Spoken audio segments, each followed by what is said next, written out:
HRN listeners. As we celebrate our 15th year, we are deepening our commitment to giving voice to the next generation of food systems storytellers, and we need your help. Our internship and fellowship programs help activate new possibilities for underrepresented and underestimated young people through experiential journalism, audio engineering, and production training.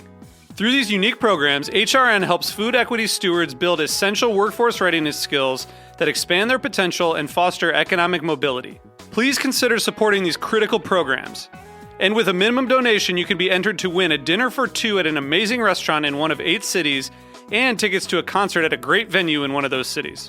We have incredible partners across the country who have donated, as they also share our passion for helping to educate the next generation of food systems storytellers. Check out heritageradionetwork.org/15 to donate and enter to win today. That's heritageradionetwork.org/15 to donate and enter to win today. And make sure you donate before March 31st. Thank you. If your food media diet is fueled by HRN, become a monthly donor today. Visit heritageradionetwork.org/donate. This episode is brought to you by Washington Wine. Download the Map My Washington Wine app. It's Map My WA Wine, and get all the Washington wine right in your hand. Washington Wine, this is now. So you don't shun the devil with your rock and roll load. Knows that country music's gonna save your soul. The devil runs his groove in them rhythm and blues that Sam. It's gonna get you sun in the air. Welcome back to the Speakeasy. I'm Damon Boelte. My name is Sother Teague. And I'm Greg Benson. Gentlemen, another week has passed, and we're back in the virtual studio, still in the virtual studio. I watched the John Oliver, and for over a year now, he just complains about how every opening of every show is how he's in this white void. I think of that every time we open the show because we're all in separate places and we can't see each other. And I'm grateful that we've been able to do the show consistently throughout this, thanks to the team at HRN and Amanda, of course. But it's not as, I don't know, wholesome. It's not as good. It's not as fun as it is when we're in the same room together. There's less pizza. There's less pizza. And our void isn't voiced by John Benjamin, so, there's that. That's right. Archer / Bob from Bob's Burgers. Yeah. And it's been at least 2 years since I've been iced by David Wondrich in our studio. Yeah, Dave and Noah. Sure. Did that helicopter trip ever get sold? Do you remember they offered a helicopter trip? Yeah, I guess not. Yeah. At least we didn't hear or read about it. Yeah. Well, let's follow on the foothills of last week's episode where we were talking about lots of bars and restaurants. That really kind of started in San Francisco. Lots of bars and restaurants choosing to only allow patrons to come in the door if they can show proof of vaccination or a clear COVID test. And now, since then, in New York City, I think we're the first city to do it from the government's angle. Now it's a requirement to go to bars, restaurants, gyms, theaters, and I think there's one more, right? So now it's a mandated situation. What are your thoughts on that, guys?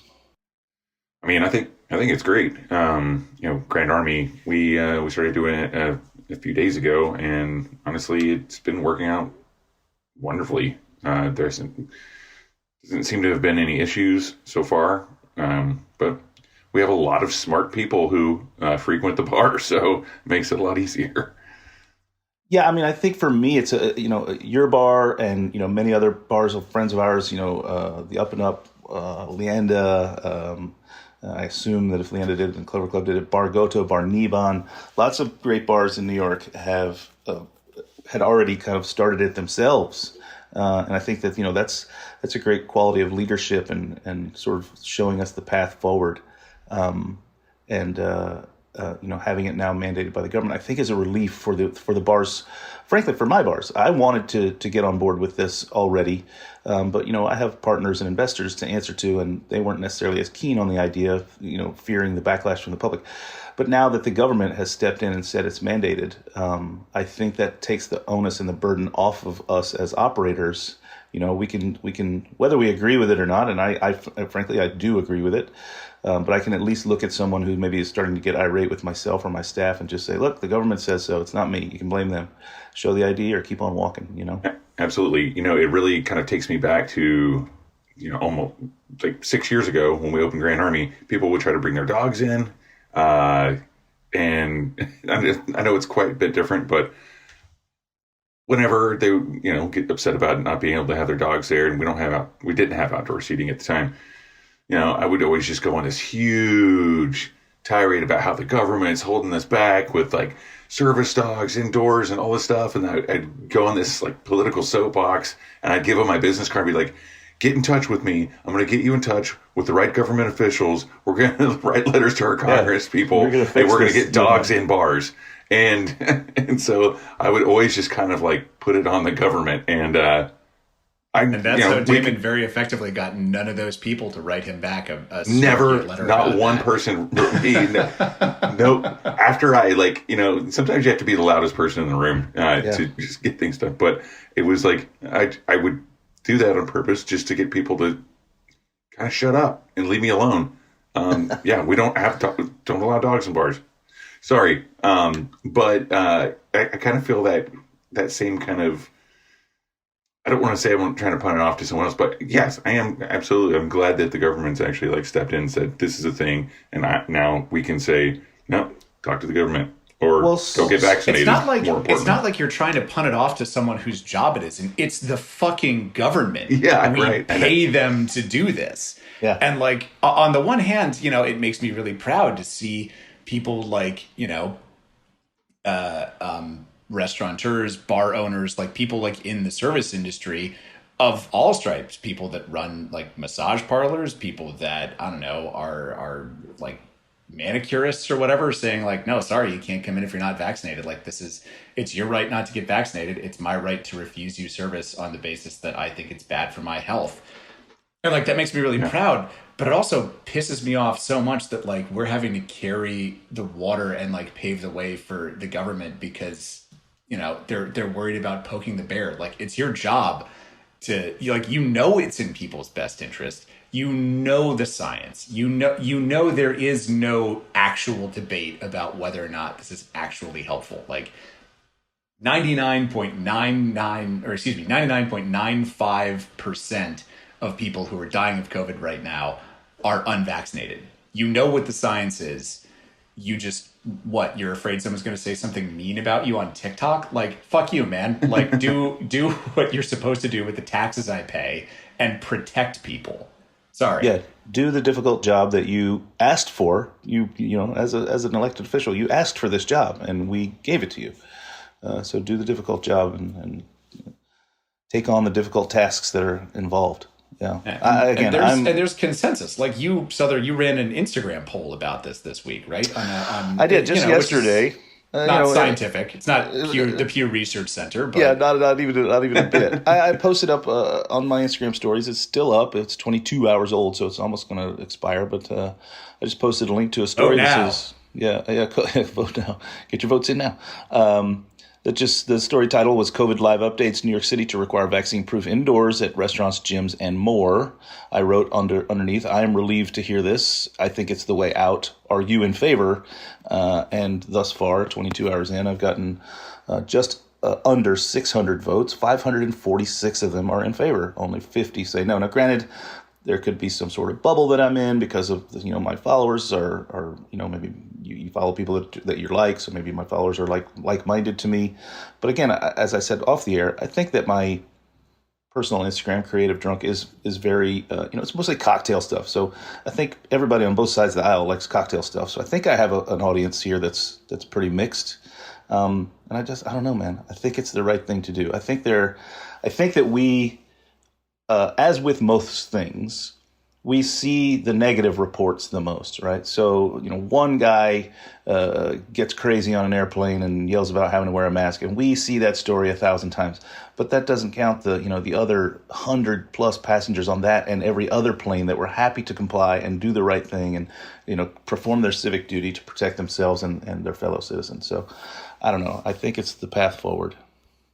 Yeah, and ultimately it is a polite nudge. It's not some shit-eating meme dunking on people who live in a, for through no fault of their own, live in a media bubble that is very, very different from ours, that is peddling them things that are patently false and dangerous. It's like people don't choose the environments that they come up in.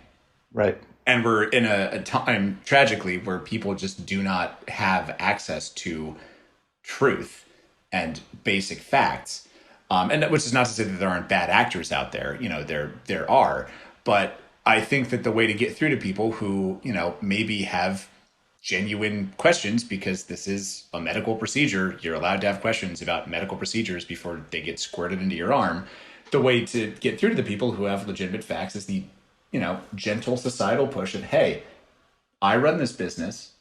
I think that based on the data that I have, this is best for my safety. I'm acting this way based on, concerns for my safety. I would encourage you, as someone who would like to patronize this bar, to do the same.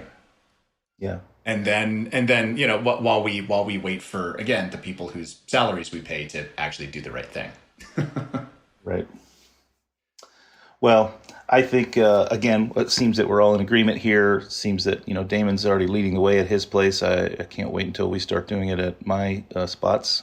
I went to Grand Army, by the way. Got to flash the picture of my Vax card on my phone. It was a lot of fun. Awesome. Did you use the Excelsior pass? No, I went photo? super old school. Yeah, I took a photo. It didn't. I meant to do it portrait, so it's landscape and it's sideways. It's just written. It's a work of art. It really is. Yeah, nice. He went super old school by taking a digital photograph on a computer that he carries around in his pocket. Real analog, baby. That's super old school, Greg. And then I drank some Nick Cage cocktails. Yeah, thanks for that. Well, you were at Grand Army having cocktails and oysters, I assume. Of course. Let's talk about cocktails and oysters. What do you think? I think that's a great idea. Sounds great to me. Who should we talk about cocktails and oysters with? Well, in the virtual studio today, we are pleased to have Georgette Mosier-Petrosky, who is the author of the book Regarding Cocktails. And now in her home here in New York City, she operates a salon called Regarding Oysters, where she takes in groups of people and teaches them not only how to make cocktails, but also how to shuck oysters. Georgette, welcome to the show. Hey, thanks, Sother. Great to be here. So glad to have you. Finally, we tried to have you on a few times. We had some technical issues, etc., but we finally got you in the virtual studio. Happy to have you. Thanks. How are things progressing with Regarding Oysters? Wow, it's been nuts, and in the best possible way. It was launched in September of last year. You, Sother, were an integral part of just kicking me out of my comfort zone and saying, just launch it. People will come. Yeah. I think I just kept saying, done is better than perfect, right? I said, the wallpaper isn't up on the wall. And, the whole experience needs to be immersive. And you're like, it's immersive enough. Just get it going. And so I did. And now, of course, the wallpaper is up. And it's even better than in the beginning when a few of those early kinks needed to be ironed out. But yeah, it is such a great time. Up to 6 people I host in these 2-hour sessions where they learn to make 2 cocktails from the pages of Regarding Cocktails. And they learn how to shuck oysters right at the little shucking station that I set up. It's been such a great time. Awesome. Yeah. So talk a little bit about sort of the origin of this. What exactly made you come to the conclusion that you needed to have, during a pandemic, that you needed to have groups of 6 people come over and shuck oysters and drink cocktails with you? Yeah, I figured there has to be some not only legal loopholes, but some safety things that we needed to work through. So the maximum amount is 6. And during the pandemic, everyone needed to be quarantine buds, people that were in each other's pods, preference to people with antibodies. Nobody had vaccines yet, but people did have antibodies, and people were being very responsible and podding together. So I took temperatures of everyone that came in. Of course, contact tracing was automatic because when they signed up through the regardingoysters.com website, everybody's information was there. So very easy to do contact tracing. There's a working fireplace in the apartment. So even though it was winter, you just throw the windows open and the radiator's high in these old buildings anyway, and the fire's going, and it's toasty but well ventilated. And yeah, I mean, everything had all the boxes ticked. So I'm always intrigued by people that decide to do this, because this seems to be, I don't know, 3 is not necessarily a trend, but it seems to be a thing that's picking up. Like, you know, we have my friend Matt from Covert Cocktail Club, who's been on the show a couple of times, runs a bar out of his kitchen island. Recently, I went to a place in Sunnyside called Eli's Mezcal Room. Same basic deal. And now you're here, Georgette, and I'm always I feel like so many people have the thought that I should just run a bar out of my house, but the leap from thinking that to actually doing that is such a wide gulf that I'm always intrigued by the people that actually go that length. So I guess I want to know if there was one moment where you're like, I'm actually going to do this, or if it was just sort of a gradual snowball process where it eventually became inevitable.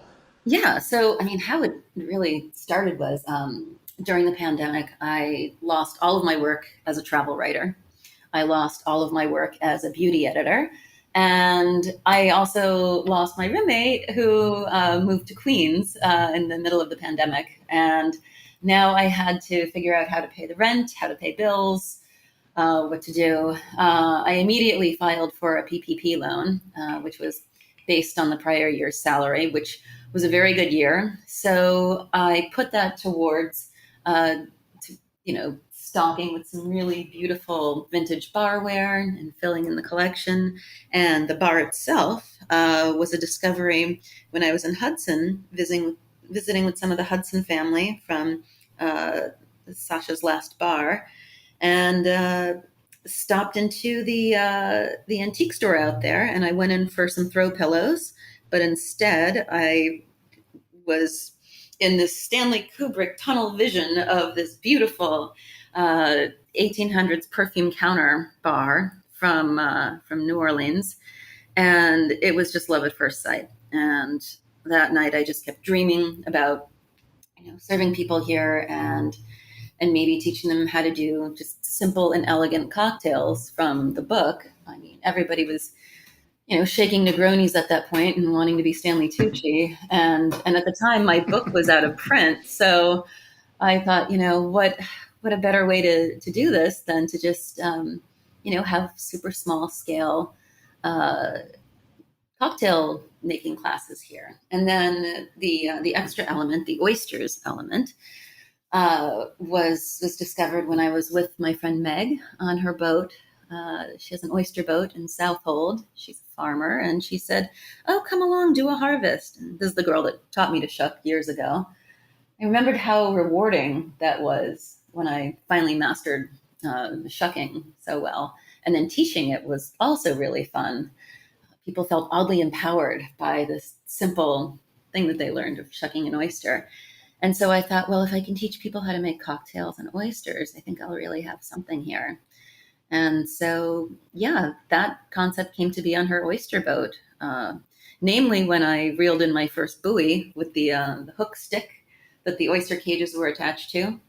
Meg said, "Atta girl." And I said, "No, atta buoy." And so that's how the house martini was made. The welcome martini is a 2-to-1 gin martini, finished with oyster liquor and garnished with a pearl-tipped toothpick spearing a cornichon, which acts as your buoy. So it's a little nod to the Atta Boys and a little bit of sea punnery, as it were. Love it. Damon loves a pun. I do, especially when it comes to a sea pun. a seaworthy pun. Yeah, that's great. I obviously I've had Grand Army for 6 years, and like one of the most rewarding things that I kind of figured out early on was, when we were really busy in the beginning, and we started doing oyster happy hours, and during that period from like 4 to 7 or whenever we were open, we just didn't have enough hands to open up oysters. And so and the crazy thing is, during that time, obviously it's a cocktail bar, but, with oysters, people are like also drinking wine and beer too. And we had happy hour specials on that. But basically, I would just hop over to the oyster station and help shuck for like a couple hours. And it was so much fun because it's something I often talk about this industry and all the different things you can do in this industry that involve cocktails without you being a bartender, right? I mean, you're a journalist. I've been a journalist for a long time. So is Sother, and he's definitely an author. And you can be in this world without simply just being behind the bar. And that's not even simple to begin with. But it's for me, it was really fun because I was like, this is dangerous and fast and thrilling. And it works really well with making cocktails because, your hands are very important. You have to be very comfortable with your hands whenever you're making cocktails. When you're stirring, that's a very kind of awkward thing for a lot of people to get the hang of. Shaking, like making sure that the tins are packed the right way. There's a lot of technical stuff that you do with your hands. And shucking, I definitely have some scars on my palm from that knife going the wrong way. So I think the cool thing about the salon is that they're learning all of these. They're learning how to align their tins. They're learning how to properly stir, and then they're also learning how to safely and efficiently shuck oysters with them. The gloves, of course, are not that attractive, but I was going to ask, you are using the glove? Yeah, I've had no accidents. There are these super thick rubber gloves that we actually use to pull the cages of the oysters out of the Peconic, so nothing is getting through those babies. And people are a little bit nervous. They're like, oh, it's dangerous, the knife. No, it's dangerous when you use a mesh glove or a pretty glove or, the cheap things that you can get on Amazon. No, we don't do that. No. Yeah, I always just did I started just doing the fold the towel over kind of situation. Yeah, that's going to be. It's not as great. Classes. That's going to be advanced classes. Yeah, but that's actually what got me cut. But yeah, it's always, to me, the cool thing about it's all about those little things that you can do that kind of create more of a bon vivant lifestyle, right? Like being able to make a cocktail, being able to, tie a bow tie. That's not something that just everyone knows. Knowing how to shuck an oyster, knowing how to properly light a cigar, knowing how to play the piano, which I don't. Those cool classic things that you can do that it's like, wow, you know how to do that too? You're like the coolest person.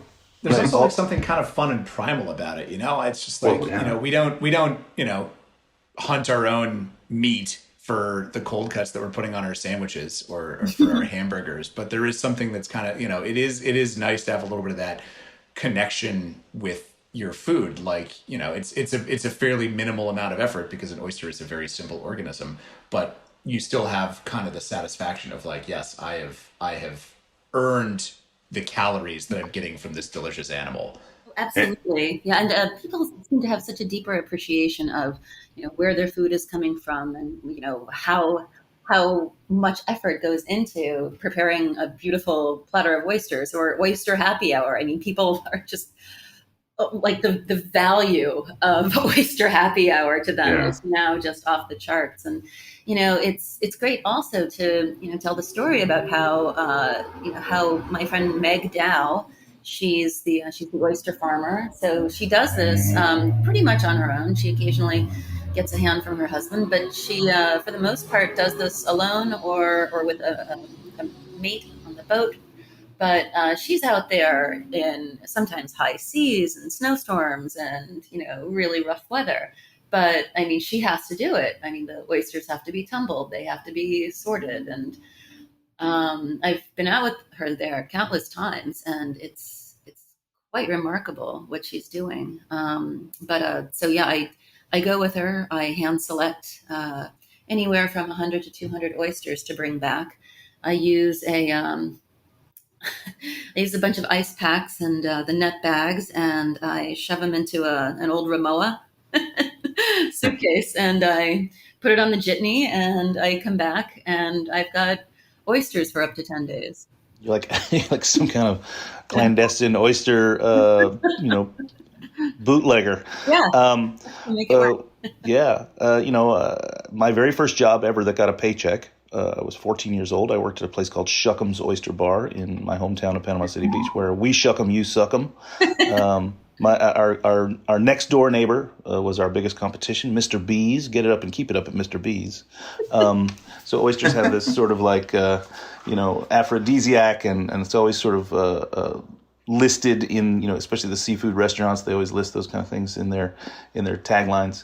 I want to come back from a break and talk to you a little bit more about oyster sustainability and your desire to have that become a little bit more forward in people's minds. And then there's rumor of a new book, so we should come back and talk to Georgette a little bit more about regarding oysters. Stay tuned.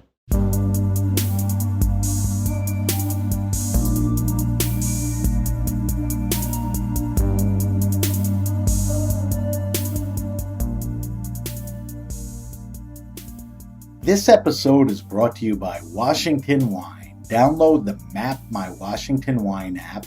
It's Map My WA Wine, and get all the Washington wine right in your hand. Washington Wine, this is now. Hey, this is Hannah, HRN's program manager. You may have noticed that we have a whole new look. We also launched a new website that's going to make your listening easier and more enjoyable than ever before. HRN is the original food podcast network. And as we enter a new chapter in our 12-year history, I want to ask you to invest in HRN for the long haul. If you rely on this show to fuel your food media diet, become a monthly sustaining member today. Our members keep the voice of America's food movement alive and kicking. Your donations support this podcast along with 40 other shows on Heritage Radio Network. Your contribution helps give HRN the security we need to stay on the airwaves throughout the pandemic, and your continued support is allowing us to reopen our studio. Plus, we like to give our regular members special treatment. So sign up to become a monthly donor and get access to our secret menu. We've gathered together exclusive discounts and offers from some of your favorite food and beverage brands. So you get to enjoy insider pricing on goods that will ship right to your door. Join our community of monthly donors, and special deals will come your way throughout the summer. So can you make a gift of $5 or $10 a month? It'll show me and our whole team at HRN how much this podcast and food radio in general means to you. Become a monthly sustaining member today at heritageradionetwork.org/donate.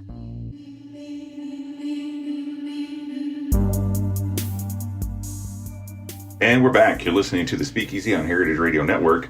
In the studio today, in the virtual studio, we have Georgette Mosier-Petrowski. And I'm so happy to get to talk about this. I've had friends on the show before from other oyster farms and other oyster bars, and it's always a fun thing to talk about. I mean, there's, as we were talking about, earlier in the show about how there's a lot of different ways you can be involved in the bar industry without having to be behind the bar.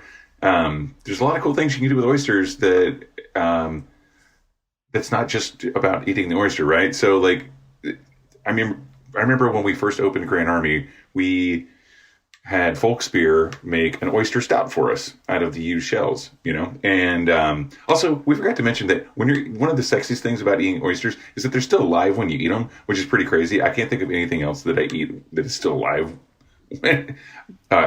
or consume. Maybe champagne. I guess it's still kind of alive. And ironically, that's why it goes great with oysters. It goes great with oysters. Yeah. So the two things that are still kind of alive. Anyway.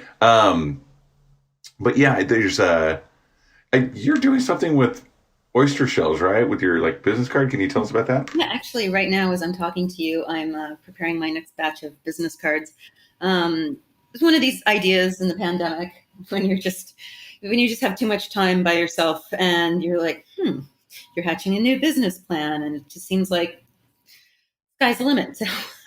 So what I do is instead of having a Billion Oyster Project, whom I love, but I'm too small of a business for Billion Oysters to collect my oyster shells from my salons. at least I'm able to use half of the oyster. So I use the top half of the oyster. I clean it off in a little bleach and vinegar, and I use it as my business card. So if I see you out and about and you're interested in my salon, I will hand you my card. It has my website on it and my Instagram handle, so you can see what's going on. And yeah, it's my oyster card. That's amazing. How are you putting the Did we information? just hear them a little bit? Can you hold those up to the microphone? Was that what we were hearing a second ago? This sound? Yes. Nice. Yeah. It's the shell game. How are you putting the information on the shells? I'm just writing with a very fine-tipped Sharpie. Awesome. Yeah. That's And then she amazing. sets up a card table on Canal Street and just kind of shuffles them around. Doesn't get any more DIY than that. I will tell you this, that we are partnered up with the Billion Oyster Project at Grand Army. So if you have extra shells, I know it's kind of messy and kind of got to, lug them around, but we'd be happy to take them off your hands. So Yeah, I mean, as long as they don't need the tops, it's kind of like the muffin bottoms of the oyster. Yeah. It's bottoms only. Yeah. I don't think they care if they get both halves. Yeah. I want to point out, that New York City was at one time the oyster capital of the world. We boasted over 350 square miles of oyster reefs, and we produced nearly half the world's oyster population. And in fact, New Yorkers ate 1 million oysters a day in the late 1800s. And, environmental issues that made the water not as pristine around New York City for consumption of oysters obviously changed the game quite a bit. But I love that, there's a part of what you're doing that is hearkening back to the history of the city in general. Did you give that any consideration when you created this project? Well, somewhat.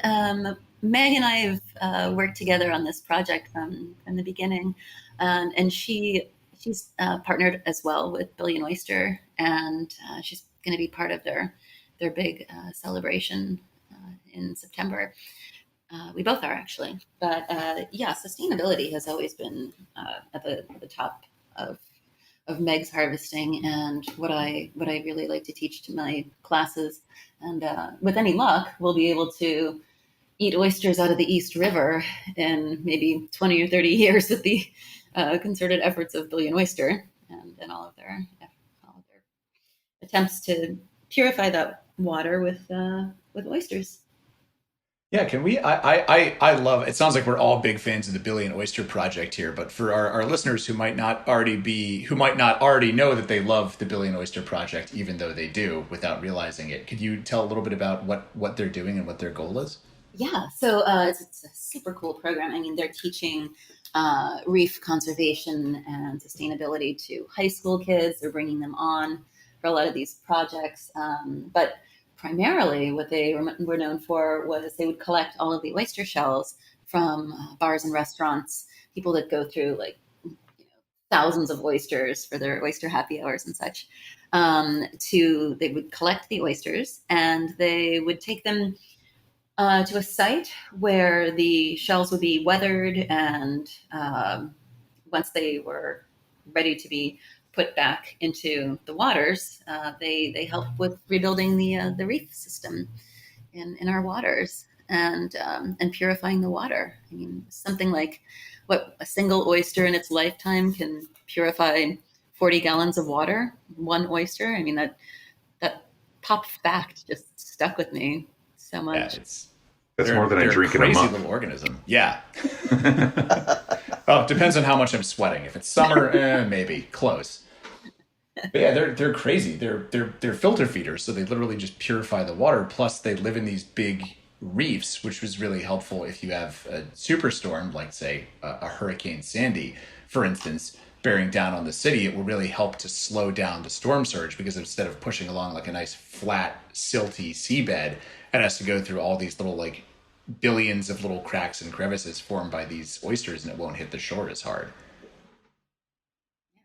Yeah, and we need that. That's a good thing for the listeners. And they're delicious. What's not to love about this organism? I mean, there's so much you can do as well with every bit of the oyster not just making business cards, of course, but but no, the cool thing is that in these classes that I'm doing, So once everybody learns to shuck their oysters, everybody gets 6, and they can add on more if they so desire.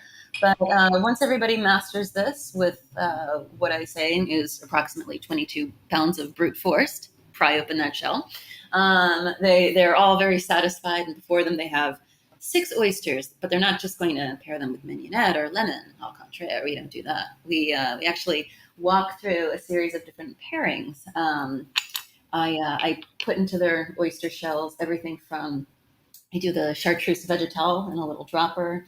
I do a Madeira luge, so they'll eat the oyster first and combine the Madeira with the oyster liquor that's in the shell. I'll do a Scotch luge in the same concept. So good. Scotch. It's so amazing. Recently, I'm using a lot of things that I brought back from an oyster trip.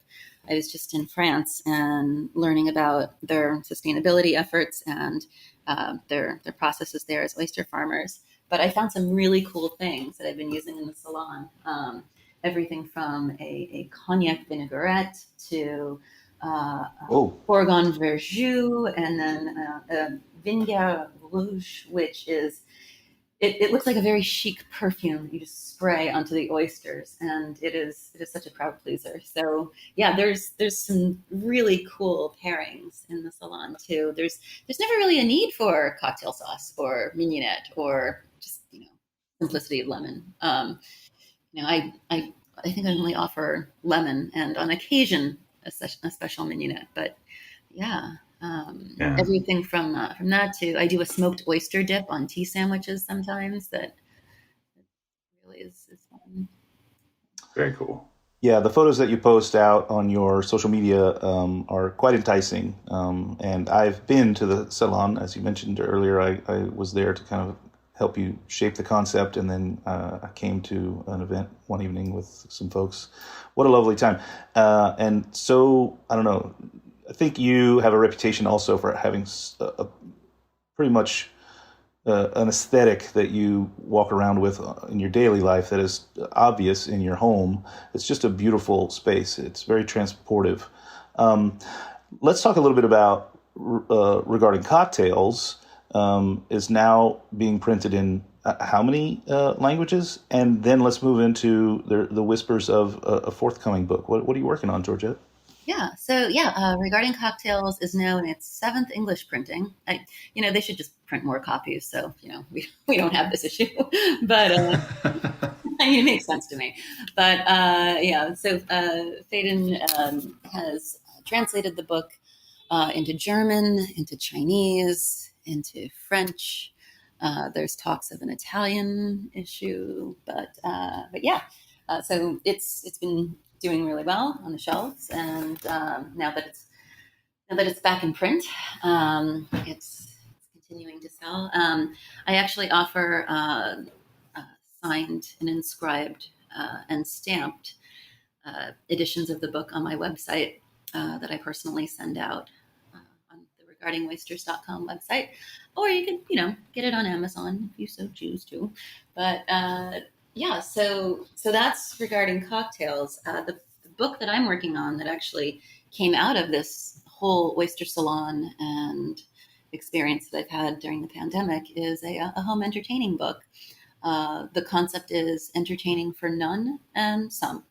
So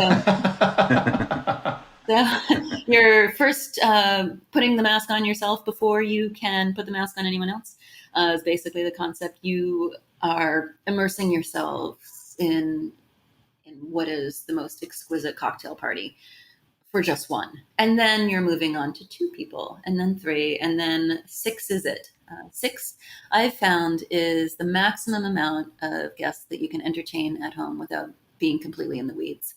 And so much of that is pre-batching and having that golden moment to yourself when you look around the room and say, all right, bring them in. But, you usually need to have a cocktail and a Dunhill and enjoy that moment, 15 minutes before guests arrive. There's always the great moment of and now a little liquid courage for the host before everyone shows up. You have to take something. Yeah, and I love making yourself a priority. And I think that that is something that, maybe, I mean, we all had ourselves for company for a very, very long time over the past year and a half.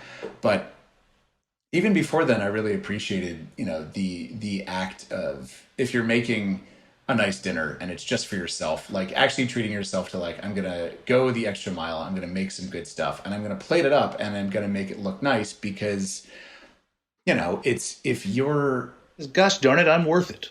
Exactly. I've always felt this way. I mean, I'm an only child. I've always, for the most part, lived by myself. And then when my husband passed away, I was like, oh, life of spinsterhood. Let's try this. And I really learned that the most rewarding, entertaining that one can do is entertaining oneself, preparing yourself a beautiful meal and, listening to records and just filling the room with scent of beautiful candles and flowers and just indulging yourself. And yeah, so if the people that read this book realize that they should be doing that for themselves first before they attempt to do that on anyone else, then I think that the state of home entertaining will be in a better place. Yeah, and I think that home entertaining, certainly during the pandemic, has reared its head again. Maybe not back to its glory days, but I do foresee this as something of a hangover after the pandemic has finally cleared. I think people have gotten into the notion of doing stuff at home and making it beautiful, even if it's just for themselves. Maybe they're sharing it on Instagram, so it's not just for themselves. But I think that that's the trend. How far along, and is there any sort of date for this book to come out, or are we too early in the process? We are too early in the process. We are in the pitch process portion of publishing. So right now I have my illustrator secured, the lovely Vincent Moustache. He's such a talented illustrator. I met him when Regarding Cocktails was translated to French at a book party that Nico De Soto was hosting for me at Danico. And this charming little man who looked like a pint-sized Proust comes up to me and he says, I will illustrate your next book.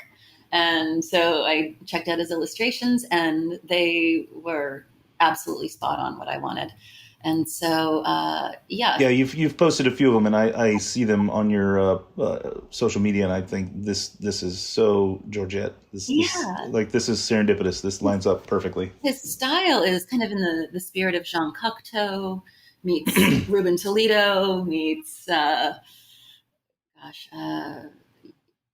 I mean, he's just got such an ethereal style, but so original, so quirky. But yeah, he's going to be great for the next book. And yeah, I mean, I'm shopping it around right now, and I'm several chapters in writing it, so we shall see. Awesome. Well, I know of an Oyster bar where you can have your book release party when the time comes. Thank you. I'll tuck that away. The offers are rolling in already. Georgia, you have to be vaccinated, though. That's the key. Yes, that's proof. And oh man, let's hope that by that time all this nonsense will be at least in the rearview mirror, if not distantly so. So Georgette, how can people that are listening, how can a listener get a hold of you to come and visit your salon if they're here in New York, or just follow along with what you're doing and stay up to date on this soon to be released book? Yeah. So the whole story behind Regarding Oysters, the press and reservations and the ability to buy a copy of Regarding Cocktails is at regardingoysters.com. And then on Instagram, follow along on at Regarding Oysters NYC, one word. Yeah, that's great. And how,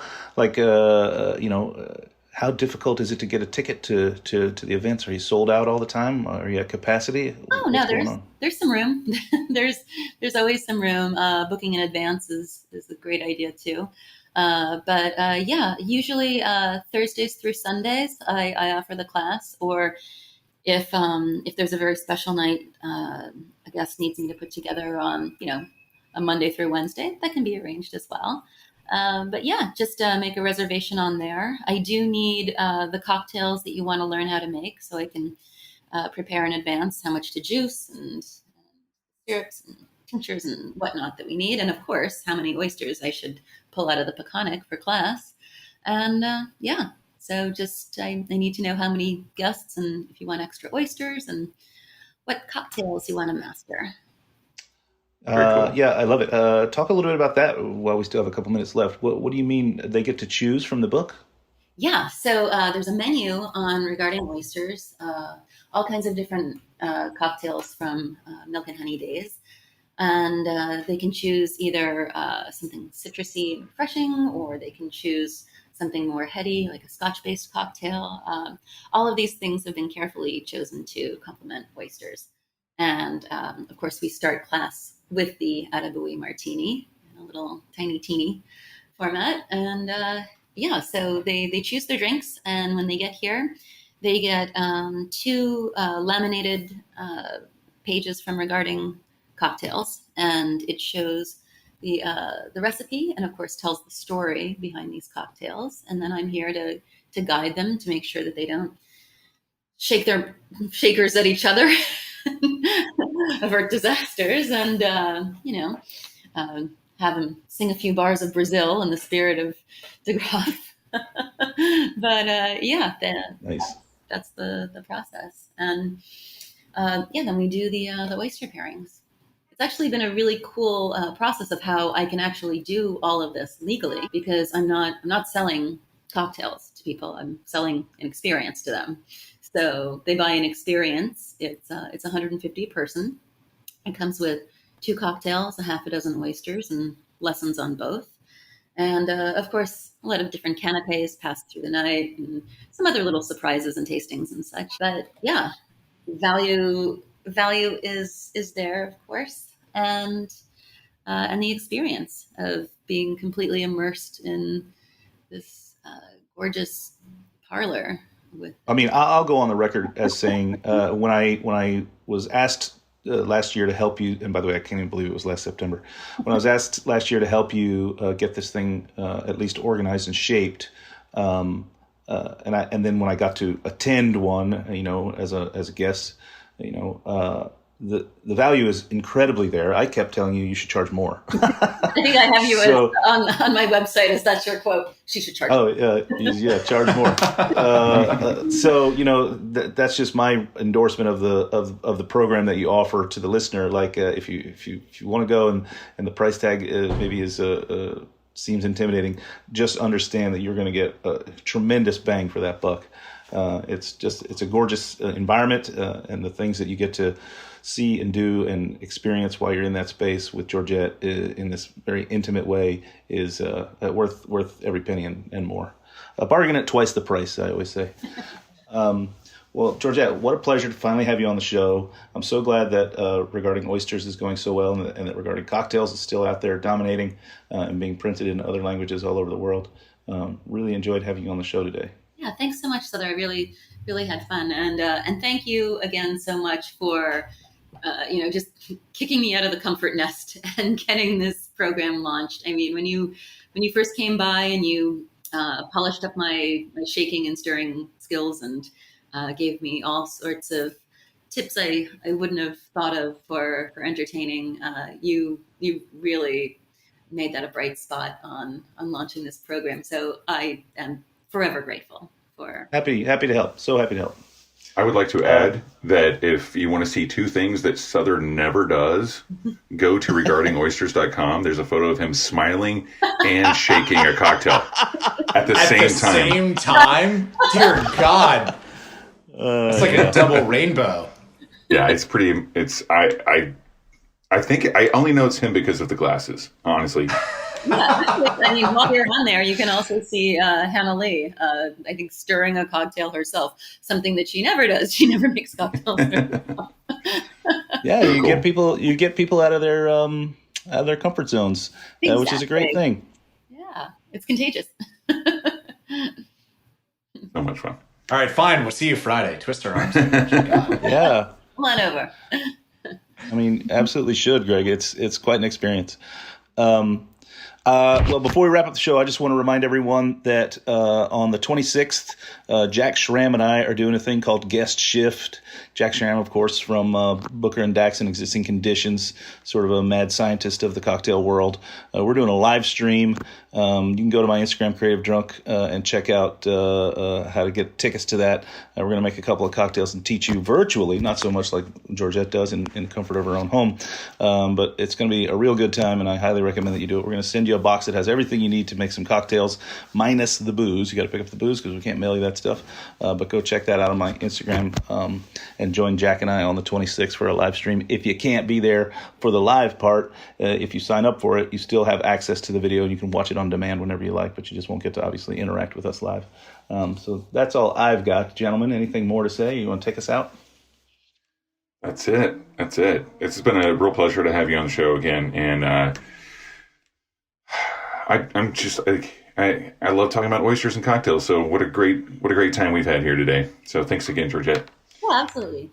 All right, so that's it for the Speakeasy this week. Check out Heritage Radio Network for many more programs like this one. Click on the beating heart to donate to the station, and also check out regardingoysters.com, a wonderful website full of great information on how you can go and hang out with one of the coolest people we've ever had on the show and in life. So until next week, y'all, cheers. Cheers, everybody. Cheers, everybody. Cheers. So you don't shun the devil with your rock and roll, Lord. Knows that country music's gonna save your soul. The devil runs his groove in them rhythm and blues. That's him. It's gonna get you some in the end. The Speakeasy is powered by Simplecast. Thanks for listening to Heritage Radio Network, food radio supported by you. For our freshest content and to learn more about our 10-year anniversary celebration happening all year long, subscribe to our newsletter. Enter your email at the bottom of our website, heritageradionetwork.org. Connect with us on Instagram and Twitter at heritage_radio. You can also find us at facebook.com/Heritage Radio Network. Heritage Radio Network is a nonprofit organization driving conversations to make the world a better, fairer, more delicious place. And we couldn't do it without support from listeners like you. Want to be part of the food world's most innovative community? Subscribe to the shows that you like. Tell your friends. And please, join the HRN family by becoming a member. Just click on the beating heart at the top right of our homepage. Thanks for listening.